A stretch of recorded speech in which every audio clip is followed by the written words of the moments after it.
Kirchhoff's current law? Kirchhoff's current law states that the algebraic sum of the currents entering a node is zero. The same thing we can tell in terms of currents entering a node is the same as current leaving the node. Sir, why is algebraic sum required here? Algebraic sum is required for the current directions. For instance, here at this particular junction, current I1 is entering and current I3 and I2 are leaving. So we put one sign for I2 and I3 and another sign for the I1. So we say algebraic sum because we have to take care of the directions of current. Sir, what is a node? Node is a junction of two or more branches. For instance, here at this particular point, three branches, 1, 2 and 3 are joined here. So this is called a node. Sir, what happens if this law fails? That's a very good question. If the law fails at this particular junction, then there is an accumulation of charge here or a depletion of charge here. So in conductors, the law always is true. Whether it is direct current or alternating current, current law applies. Sir, will you please explain current's law with an example, sir? Of course, we do with a T network. Let us take a very simple T network which consists of three resistances connected to a source of 30 volts. So we shall find out, illustrate this Kirchhoff's current law at this node A. At this node A, three currents are joined. One current is going into the node, so we put it on the left hand side, and two currents out of the node, so we put them on the right hand side. Then we shall find out what this current is. How to find out this current? Let us say the voltage here is 30 volts. Let us assume that the voltage here is VA. VA is the voltage. That's the assumption. Ultimately, we will find out what VA is. So if there is a current I1 flowing from this point to this point, then we have to find out the voltage here divided by particular resistance 8 ohms here. So I1 is 30 volts at this point and VA at this point divided by 8 ohms. What about the current flowing here at I2? At I2, the voltage between these two points is VA. VA divided by 3 ohms is the current flowing here, and VA divided by 6 ohms is the current flowing in the 6 ohms resistance. And then we shall substitute these three quantities here in this equation. So I1 is 30 minus VA by 8, I2 is VA by 3, I3 is VA by 6. So if you solve this equation, then there is only one variable to be found out, which is equal to VA. So we get 6 volts for it. So VA is 6 volts, here is 30 volts, so the drop across this is 30 volts minus 6 volts, it is 24 volts here. And then the drop across this is 6 volts, these two resistances in parallel, that means again across the 6 ohms resistance it is 6 volts again. Then we shall find out the currents I1, I2 and I3. How to find out the current I1? I1 is 30 minus VA by 8, 30 minus 6 divided by 8, which is equal to 3. And then VA we already know, this is 6 volts. 6 volts divided by 3 ohms, we get I2, and 6 volts by 6 ohms, that is 1 ampere. So we found out all the voltages and all the currents. To summarize, it will be like this. The voltage here is 30 volts, voltage here is 24 volts, voltage here is 6 volts, voltage here is 6 volts. What about the currents? The current I1 is 3 amperes. 3 amperes is divided into two parts. In this part it is 2 amperes and in this part it is 1 ampere. Sir, will you please take Kirchhoff's voltage law? Of course I do, with a small example also. Kirchhoff's voltage law states that the algebraic sum of all voltages in a closed loop is 0.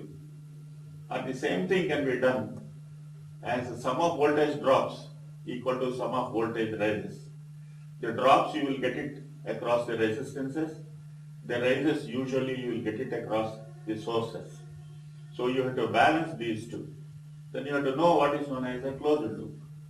Suppose you start at a particular point, you come back to the same point. That's called a closed loop. So will you please illustrate voltage law with an example? Yes, we shall do it with the previous example only. It consists of, the network consists of three resistances and one source. Earlier we have applied Kirchhoff's current law. Here we shall apply Kirchhoff's voltage law in a closed loop and find out all the branch currents and branch voltages here. This is the previous example we have taken. There are three resistances, 8 ohms, 3 ohms and 6 ohms, and these are connected in this fashion, and there is a voltage source 30 volts.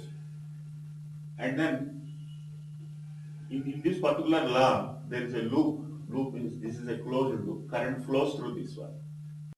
Let us assume that the current flowing is I1 amperes.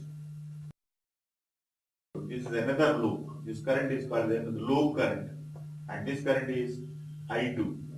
And then we shall first of all take the first loop and write the Kirchhoff's voltage equation.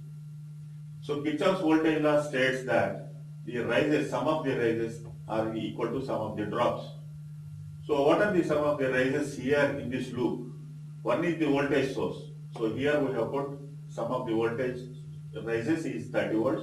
And what are the drops? There are two drops. One drop is drop across the 8 ohms resistance, which is equal to I1 into 8 ohms. This is Ohm's law. And then what is the drop here? The drop is 3 ohms into I1 minus I2. So that's why we have written the sum of voltage rises as 30 volts, sum of the drops as 8I1 plus 3I1 minus 3I2. So this is the equation governing the Kirchhoff's voltage law. Likewise, we shall take the Kirchhoff's voltage law in the second loop. Here there are no sources, so that's why we have put 0. And then the current flowing in this 3 ohms is I2 minus I1. Therefore, we have written 3I2 minus I1. And the drop in the 6 ohms resistance is 6 into I1. So that's why the equations are same equation, 8 plus 3, 11 I1 minus 3I2 is 30. And this, we multiply this equation with 3, let us say. Then 33 I1 minus 9 I2 equal to 90. In the second equation, we have 3 minus 3 I1 is this.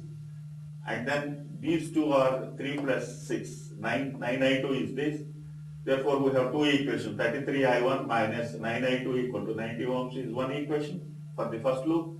In the second loop, we have minus 3 I1 plus 9 I2 equal to 0 is the second equation. To solve it, let us add these two.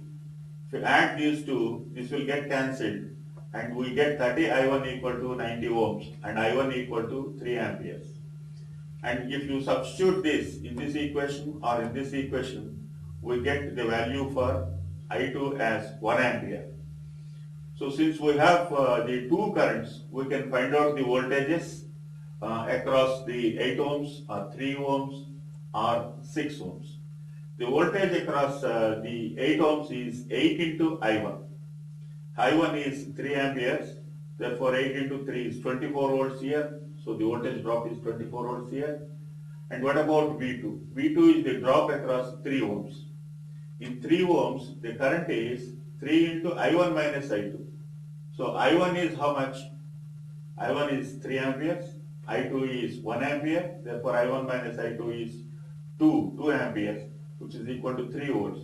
V3 is straightforward. In V3, we get it as multiplication of I2 into 6 ohms. So I2 is, how much did we get? 1 ampere. So 6 into 1 is 6 volts.